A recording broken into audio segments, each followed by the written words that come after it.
ஜனனி ஜன்ம சௌக்கியானாம் வர்தனி குலசம்பதாம் பதவி பூர்வ புண்ணியானாம் லிக்யதே ஜன்ம பத்திரிகா.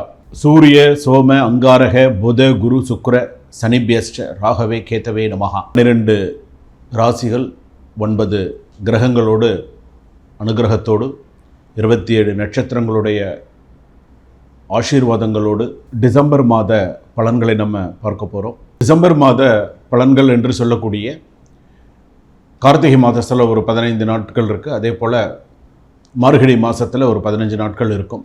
இந்த கார்த்திகையும் மார்கழியும் இணைவது தான் பார்த்திங்கன்னா இந்த டிசம்பர் மாத ராசி பலன்கள். அப்போ இந்த டிசம்பர் மாதத்தில் 12 ராசி பலன்கள் எப்படி இருக்கும்?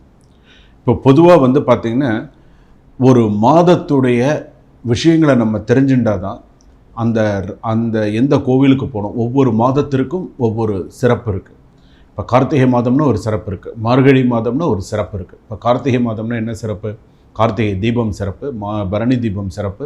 அதே போல் பார்த்திங்க அப்படின்னு சொன்னால் கார்த்திகை மாதத்தில் எல்லோரும் மாலை போடுவாங்க. சபரிமலைக்கு மாலை போட்டு 48 நாள் விரதம் இருந்து கார்த்திகை மாதம் முழுவதும் விரதம் இருந்து மார்கழி மாதத்துலலாம் எல்லோரும் சபரிமலை யாத்திரை செல்லக்கூடிய ஐயப்ப பக்தர்கள் எல்லாருமே இருக்காங்க.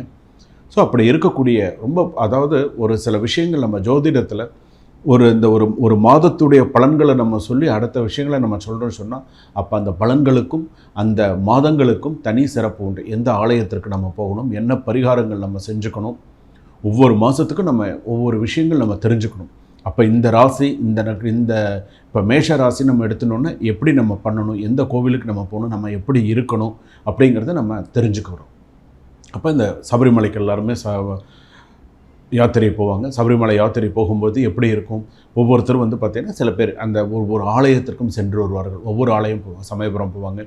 அதே போல் பார்த்திங்கன்னா ராமேஸ்வரம் போகக்கூடியவர்கள் இருப்பாங்க. ஒவ்வொருத்தரும் ஒரு ஆலயங்களை தொட்டு தேனி போகும்போது தேனி பக்கத்தில் இருக்கக்கூடிய சில சிவாலயங்கள் அந்த மாதிரி இருக்கக்கூடிய கோவில்களுக்கு அப்படியெல்லாம் கோவில்களுக்கெல்லாம் போகும்பொழுது உங்களுடைய ராசிக்கான கோவில்கள் அப்படி அது போகும் வழியில் வருது அப்படின்னு சொன்னால் அந்த ராசிக்கான கோவிலை நீங்கள் டச் பண்ணி போனீங்கன்னா ரொம்ப சிறப்பு. இந்த கோவிலுக்கு போக சொல்லியிருக்காங்க, ஸோ இந்த கோவிலுக்கு போயிட்டு போனால் ரொம்ப விசேஷமானது, என்னுடைய நட்சத்திர ராசிக்கு இந்த கோவில் சொல்லியிருக்காங்க சுவாமி, அப்போ இந்த கோவிலுக்கு நான் போயிட்டு வந்தால் எனக்கு நல்ல சிறப்பான விஷயங்கள். இப்போ நீங்கள் இதற்குன்னு போகிறதில்ல. அப்போ சபரிமலைக்கு நீங்கள் போகும்பொழுது உங்களுக்கு அந்த மாதிரி நீங்கள் போய் அந்த சுவாமி தரிசனம்லாம் நீங்கள் பண்ணினீங்க அப்படின்னு சொன்னால் ரொம்ப விசேஷமானது. இப்போது இந்த 27 நட்சத்திரம் நமக்கு இருக்குது. அஸ்வினி நட்சத்திரத்திலிருந்து ரேவதி நட்சத்திரம் வரையில் இருக்குது.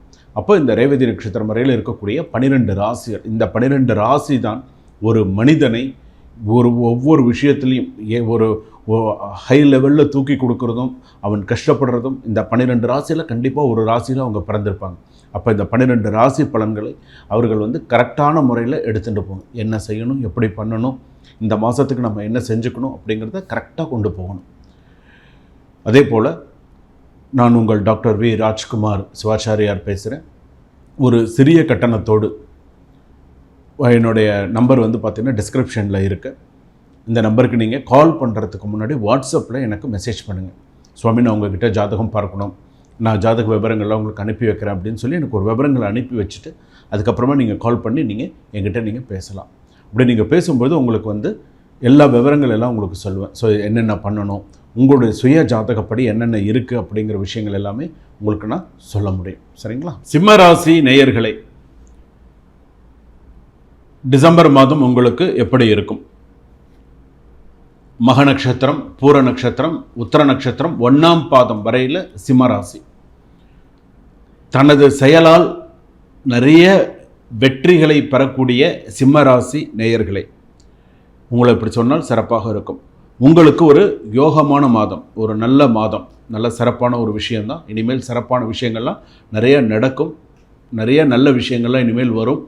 அதை நீங்கள் நிறையா பயன்படுத்திப்பீங்க கோவப்படாமல் இருந்தால். அரசு வழி முயற்சி நல்ல தீர்வு கிடைக்கும். நான் கவர்மெண்ட் வழியில் சில விஷயங்கள் முயற்சி பண்ணிட்டு இருக்கேன், எனக்கு அது வரணும் அப்படின்னு சொன்னால் அதுக்கு நல்ல ஒரு தீர்வு கிடைக்கும். தொழிலில் லாபம், வேலை சிறப்பாக அமையும். டென்ஷன் இல்லாமல் வேலை செய்யுங்க, ரொம்ப டென்ஷனே வேண்டாம். போட்டி பொறாமை அதிகமாக இருக்கும், திருஷ்டி அதிகமாக இருக்கும். நீங்கள் இருக்கக்கூடிய இடத்துலையும் சரி அலுவலகத்துலேயும் சரி அதிகமாக இருக்கும். நீங்கள் உண்டு உங்கள் வேலை உண்டுன்னு போனால் கூட பிரச்சனை தேடி வரும், கவனமாக இருக்கணும். உங்கள் வேண்டுதல் நிறைவேறும். நீங்கள் என்ன நினைக்கிறீங்களோ அந்த வேண்டுதல் நிறைவேறும். அதே போல் பொன் பொருள் ஆடை ஆபரண சேர்க்கை உண்டு. நிறைய நல்ல விஷயங்கள்லாம் செய்வீங்க, நிறைய விஷயங்கள்லாம் சேரும். புதிய விஷயத்துக்கெலாம் நிறைய விஷயத்துக்கெலாம் ஆரம்பிக்கிறதுக்கு உண்டான விஷயங்கள்லாம் நான் இப்போ இந்த டிசம்பர் மாதத்தில் இந்த விஷயங்கள்லாம் நான் செய்யணும்னு சில திட்டமிட்ட சில செயல்கள்லாம் மனசில் வச்சுருக்கீங்க. அதெல்லாம் ஒன்று ஒன்றா சக்ஸஸ் ஆகிறதுக்குடைய யோகங்கள் உண்டு. மருத்துவம் போன்ற படிப்பு சிறப்பை தரும். நல்ல மருத்துவ சம்பந்தப்பட்ட படிப்பெல்லாம் இந்த மாதத்தில் நல்ல சிறப்பை தரக்கூடியதாக இருக்கும். அதை எதிர்பார்த்திருந்தவர்களுக்கெல்லாம் நல்ல செய்திகள் வரும்.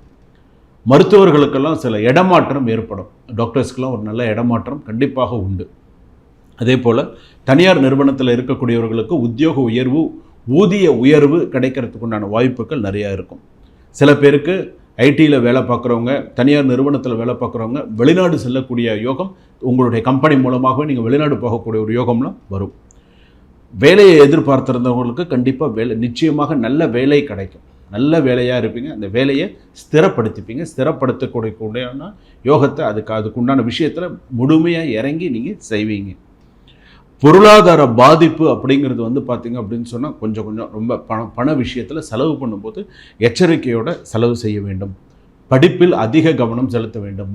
மாணவிகள் படிப்பில் நிறைய கவனம் செலுத்த வேண்டும். சூரிய வழிபாடு, சூரியனுக்கு ஞாயிற்றுக்கிழமை சூரியனுக்கு தீபம் ஏற்றுங்க. ஞாயிற்றுக்கிழமை தீபம் ஏற்று உங்களால் முடிந்தால் கோதுமை ரவா, நீங்கள் கேள்விப்பட்டிருப்பீங்க, கோதுமை ரவா பொங்கல் நீங்கள் சுவாமிக்கு செய்து நைவேத்தியம் பண்ணி அதை நீங்கள் 4 குழந்தைகளுக்கோ பெரியவர்களுக்கோ கொடுக்கும்பொழுது உங்களுக்கு நோய் நொடி இல்லாமல் நல்ல ஒரு யோகங்கள் இருக்கும். இது கால நேரத்தில் தான் செய்யணும். இது கால நேரத்தில் செய்யுங்க. அதே போல் கால பைரவருக்கு ஞாயிற்றுக்கிழமையில் 4:30 ராகு காலத்தில் தீபம் போடுங்க. எப்படி தீபம் போடுங்கன்னா, மிளகு தீபம் போடுங்க. மிளகு ஒரு 11 மிளகு 12 மிளகு ஒரு சின்ன சிகப்பு துணியில் கட்டி நல்லெண்ணெயிலையோ இழுப்பு எண்ணெயிலையோ தீபம் போடுங்க. இப்படி தீபம் போட்டிங்க அப்படின்னு சொன்னால் உங்களுக்கு இன்னும் சிறப்பாக இருக்கும். சில வேலைகள்லாம் தடங்கள் இல்லாமல் அடுத்தடுத்த விஷயங்கள் உங்களுக்கு நடக்கும். நேரம் கிடைக்கும்போது வியாழக்கிழமையில் சாயங்காலத்தில் தட்சிணாமூர்த்தியை மனதார வழிபாடு பண்ணுங்கள். வியாழக்கிழமையில் சாயங்காலத்தில், காலையில் உங்களுக்கு வேலையாக இருந்தால் கூட சாயங்கால நேரத்தில் கோவிலுக்கு போய் சுவாமிக்கு ஒரு அர்ச்சனை பண்ணி, அதே போல் சுவாமிக்கு தேங்காயில் நெய் தீபம் ஏற்றுங்க நேரம் கிடைக்கும்போது. இது பெரிய அளவில் உங்களுக்கு சக்ஸஸ் கொடுக்கும். தேங்காயில் நெய் தீபம் ஏற்றுறது சிம்மராசிக்கு பெரிய அளவில் சக்ஸஸ் கொடுக்கும். 2 தேங்காயோட 2 பக்கமும் வைத்து நல்லெண்ணெய்யோ நெய்யோ உங்களால் என்ன முடியுமோ சுவாமிக்கு திரி போட்டு அழகாக அதுக்கு விளக்கேற்றி வைத்து மஞ்சள் குங்குமம் வைத்து விளக்கேற்றுங்க. இந்த விளக்கேற்றுறதுடைய ஒரு விஷயம் உங்களுக்கு அமோகமாக, நீங்கள் இந்த வியாழக்கிழமை செய்கிறீங்களா, அடுத்த வியாழக்கிழமை உங்களுக்கு நல்ல செய்திகள் கண்டிப்பாக உங்களுக்கு அடுத்தடுத்து வரும். வாக்குவாதம் அதிகம் வரும். கணவன் மனைவிக்குள்ளே வாக்குவாதம் அதிகமாக வரும். ஏதாவது ஒரு விஷயம் பேசும்போது ஏதாவது ஒரு விஷயம் சண்டை வரும். ஏதாவது ஒரு விஷயம் பேசும்போது ஏதாவது ஒரு சண்டை வரும். அப்போ கொஞ்சம் கவனத்தோடு பேசுகிறது நல்லது. வீண் வாக்குவாதத்தை தவிர்க்கிறதும் ஜாதகத்தில் நல்லது. உங்கள் பணியில் அதிக கவனம் செலுத்த வேண்டும். எதுலேயுமே அலட்சியமாக இல்லாமல் நீங்கள் உங்களுக்கு என்ன வேலை கொடுத்துருக்காங்களோ அந்த வேலையில் கொஞ்சம் முழுமையாக செயல்பாடு பண்ணுறது நல்லது. சொத்து சம்பந்தமான விஷயங்கள் நல்ல ஒரு முடிவுக்கு வரும். அதே போல் சொத்து சம்பந்தமான கேஸ் நடந்துருக்கு அப்படின்னு சொன்னால் அது கொஞ்சம் நிலுவையில் தான் இருக்கும். 2025க்கு தான் அதுக்கு ஒரு சில விஷயங்கள் வரும்.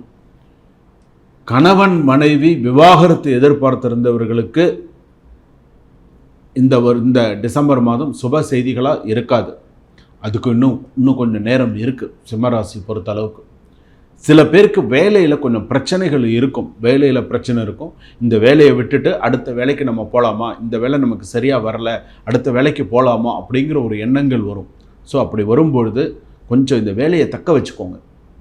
மார்ச் மாதம் வரைக்கும், 2025 மார்ச் மாதம் வரைக்குமாவது கொஞ்சம் தக்க வச்சுக்கணும். அப்புறம் தான் அடுத்த விஷயத்துக்கு உங்களால் செயல்பாடு பண்ண முடியும் சிம்மராசி பொறுத்த அளவுக்கு. அதே போல் வேலை அப்படின்னு வரும்பொழுது ரொம்ப கண்ணும் கருத்துமாக சில விஷயங்களை பண்ணுங்கள். இந்த டிசம்பர் மாதத்தில் வந்து பார்த்திங்கன்னா 21, 22, 23 தேதிகள்லாம் உங்களுக்கு சுப செய்திகள், சுப விசேஷங்கள்லாம் வரத்துக்குண்டான வாய்ப்புகள் இருக்குது. கல்யாணம் கூடி வரும். முக்கியமாக கல்யாணம்லாம் பேசுவீங்க. கல்யாணம்லாம் போய் ஒரு இடத்துல போய் கை நினைக்கக்கூடிய ஒரு சூழ்நிலைகள்லாம் உண்டு. அதெல்லாம் நல்லபடியாக உங்களுக்கு நடக்கும். சுபம்.